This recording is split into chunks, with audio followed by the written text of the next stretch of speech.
guys, welcome back to another episode of your mom's favorite trucker.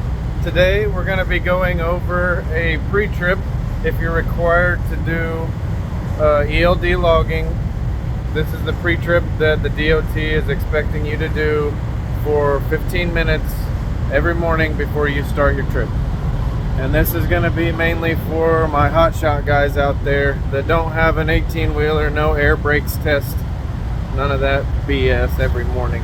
This is just your basic walk around and pre-trip inspection for your 25 and 3500 Dodges, Chevys, Ford F-250s and F-350s, and your hotshot trailers, which are usually 35 plus 5 or just a straight 40-foot flatbed, which is what I am running. Dodge 3500 2021 with the automatic Aisin transmission and a 40-foot flatbed trailer. I will be going over everything they expect you to do and some other things that I've found you need to look for when doing your pre-trip. First thing we're going to check, always got to make sure your washer fluid is topped off. You get pulled over for an inspection and it's not full, they're going to ask questions. Checking power steering fluid on the Dodges. I know it's up here on the front. You can see this truck's been running for a while, so I'm not going to pull it, but it's on right between minimum and maximum, and that's supposed to be checked cold. So that's why it looks like it might be a little bit low. There's still fluid in the pump, in the system. You're going to check your brake fluid. You can see on the side it's between minimum and maximum. You don't ever want to overfill your brake fluid. On these Aisin automatic transmissions, this is not your engine oil. That is your transmission dipstick. Don't add oil to your transmission. Don't add engine oil to your transmission. Don't add any oil to your transmission. If it's low, you need to get it checked. Your engine oil is up here in the front. Pull it out here.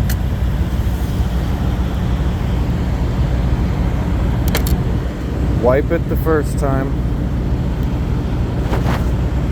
Make sure it's clean. Put it back. And check it again.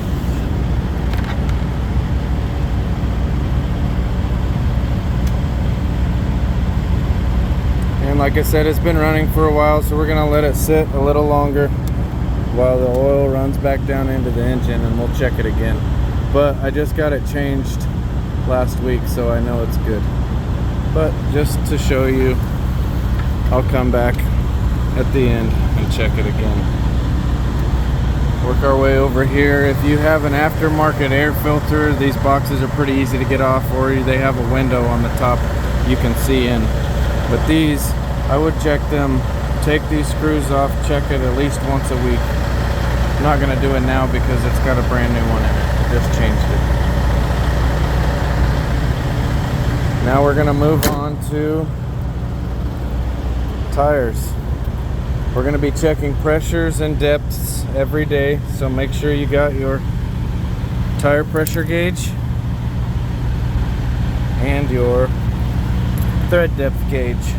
And you need to check multiple spots on the tire, across the threads. No, I'm sorry, across the treads. The heat's getting to me. It's 97 degrees out here.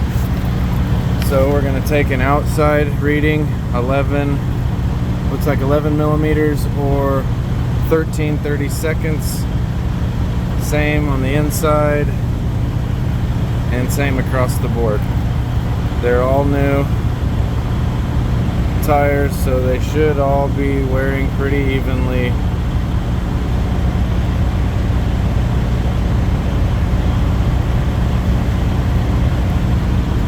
Good. Tire pressure.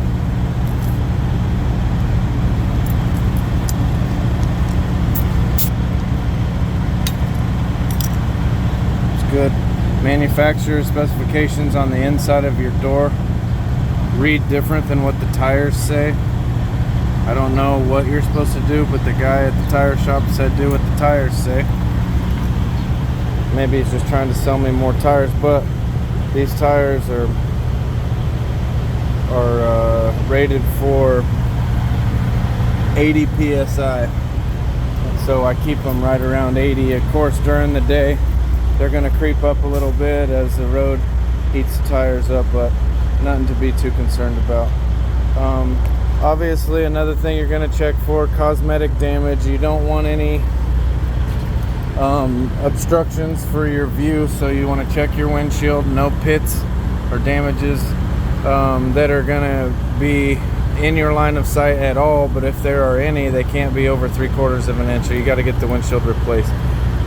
The best thing to do is to get rock pit filled as soon as you know that it happens. The very next stop, see if there's anywhere that will repair that windshield, because it's going to grow. It's only going to get bigger. One of the things you want to do when you're doing your pre-trip is have your headlights on and your four-way flashers, so we can make sure all the lights are working. And as you're going along, you're checking things like your light, if it has one, obviously your blinkers,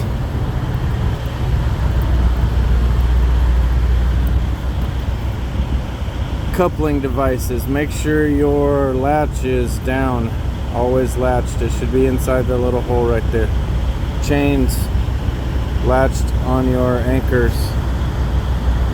Trailer lights plugged in right there, or some of them don't have that, they'll plug in right down there. That's fine as well.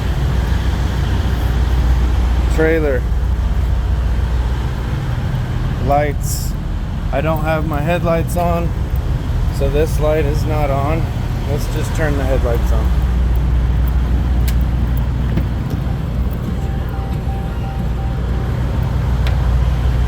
Okay, now headlights on. All my lights on my trailer should be on. That one's working. Another thing you're checking for on your rub rail, no broken welds. Everything looks good there. This trailer gets a once over every morning, like it should, so I know everything's good. I'm gonna go over this kind of quick. Another thing you're checking for, trailer light connections here, making sure there aren't any wires hanging, exposed, cut.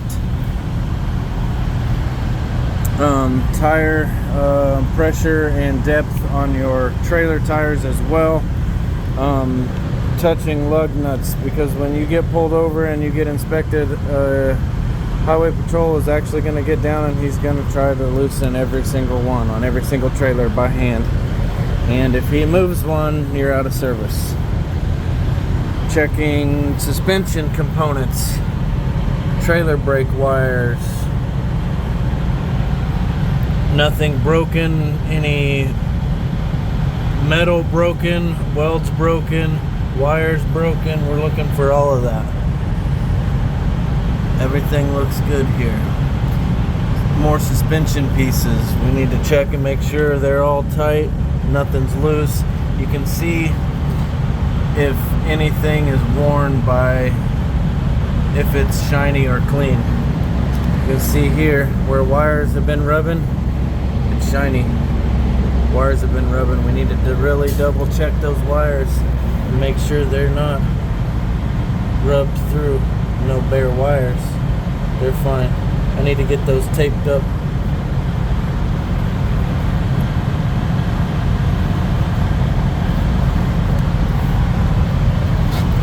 I'll do that in a minute.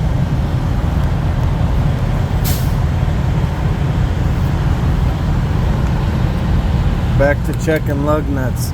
Another thing you need to check every time, every morning. Find out where your oil level is. You're gonna have to clean it off sometimes, but on your hubs, check them good. Okay, we're right here. if you can see or not.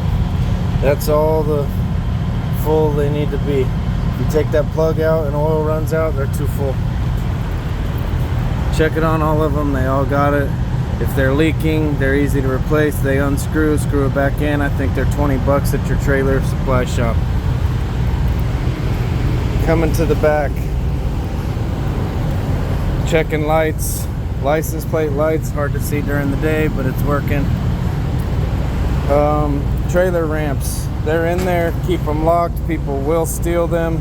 Every once in a while you're gonna scrape an intersection that's uneven, or there's a numerous amount of circumstances where you're gonna end up scraping your trailer. I've lost that lock several times. Double check it all the time. Another reason why your ramps will rattle and jump around, and they'll fall out the back. I've stopped at a place, I thought I had a padlock on there. I stopped at a place, not only was the lock gone, but one of the ramps was hanging halfway out the back. Checking rub rails, no weld breaks, nothing like that.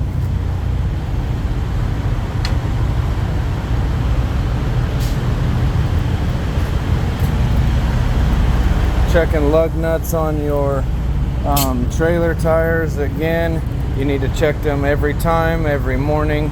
Tire pressure, tread depth, every time. This is important, guys, because it's going to keep you from being on the side of the road.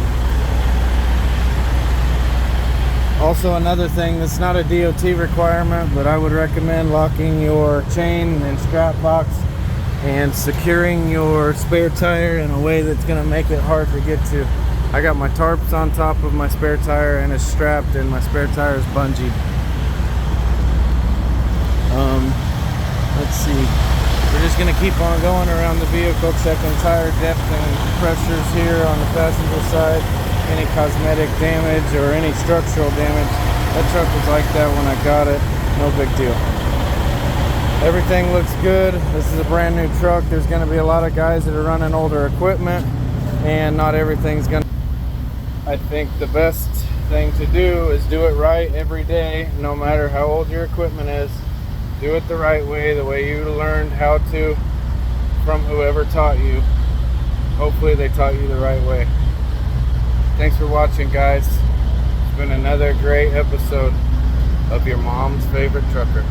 Now we're going to test the trailer brakes. Here's one way to tell that I've already disconnected the breakaway switch in the back. It says trailer brake disconnected. So now we're going to try to drive forward, and we'll watch in the mirror as I just let my foot off the brake, no gas, and see if it catches me. Yep, it caught me. Give it a little gas, and it stops me. Okay, trailer brake works.